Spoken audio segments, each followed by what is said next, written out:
அனைவருக்கும் வணக்கம். மு.க. ஸ்டாலின் தலைமையில திமுக ஆட்சி பொறுப்பேற்ற புதுசுல, அதாவது 2021 ஜூலை மாசத்துல கன்னியாகுமரி மாவட்டம் அருமனையில சிறுபான்மையின சமூகத்தின் உரிமை மீட்புன்னு ஒரு பொதுக்கூட்டம் நடத்தினாங்க. அதுல பேசின பாதிரியார் ஜார்ஜ் பொன்னையா, பூமாதேவியோட அழுக்கு எங்க மேல பட்டுறக்கூடாதுன்னு தான் நாங்க ஷூ போட்டுக்கிறோம். திமுக காரங்க சட்டமன்ற உறுப்பினர் ஆனதெல்லாம் முஸ்லிம்களும் கிறிஸ்தவர்களும் போட்ட பிச்சை.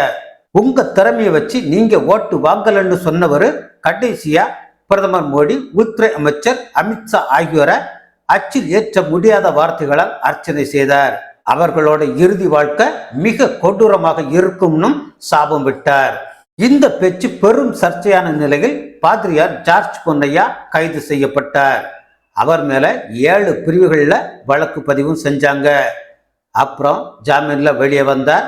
கொஞ்ச நாள் அமைதியா இருந்தார். இந்த நிலையில தான் இப்போ அவர் பேசின இன்னொரு வீடியோ சமூக வலைத்தளங்கள்ல பெரும் வைரலா மாறி இருக்கு. அதுல அவரு, நாங்க மதமாற்றம் செய்யறதா RSS காரன் சொல்றான், நாங்க மதமாற்றம் செய்யத்தான் செய்வோம்.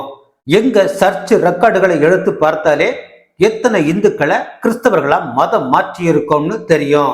நல்ல மதம் எதுன்னு தேடி வர்றாங்க. மத மாற்றமும் ஒரு வகையில வியாபாரம் தான். எங்க மதத்துக்கு வாங்க, நல்லா படிக்கலாம், பட்டதாரி ஆகலாம், சபாநாயகர் கூட ஆகலாம். அப்பாவு கிறிஸ்தவராக இருந்ததால தான் அவருக்கு சபாநாயகர் பதவி கிடைச்சிச்சு. இல்லைன்னா கோயில்ல மணி ஆட்டிக்கிட்டு தான் இருந்திருப்பார்னு பேசியிருக்கார்.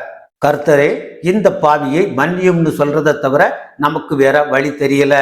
பொது அமைதிக்கு ஊரு விளைவிக்கிறவன்லாம் ஊருக்குள்ள நிம்மதியா சுத்திக்கிட்டு இருக்கான். ஆனா பாவம் பண்ணாதீங்கடா, இந்த பிறவியில இல்லைன்னாலும் அடுத்த பிறவியிலாவது நிச்சயம் தண்டனை கிடைக்கும்னு சொல்றவனுக்குத்தான் 1008 பிரச்சனைகள். நன்றி.